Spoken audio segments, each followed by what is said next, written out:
Jak sa podáva žiadosť o eurofondy? Riešil to niekto z vás? Otec alebo niekto známy alebo niečo? Mentál. Eurofondy musíš v Bratislave, je centrála, malá čierna, na hlbokej ceste vpravo je taká malá. Tam še dostať cez šátora.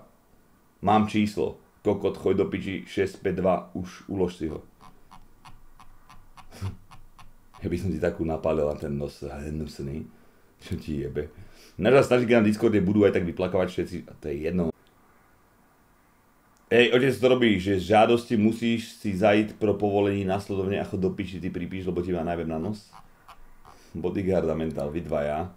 Ja normálne, je jedna šanca, aby som sa dostal akože do klietky, že zápasiť a s vami dvoma na nás. Že by som vyfackal, ja by som išiel iba fackami, ty kohod, a vyfackal by som vás, keby ste to neodklepali. My sme mali opuchnuté líca, jak šimpanzriť. Kokoti dvaja. By ťa rozjebali, kamarát, počúvaj. Videl si týchto debilov?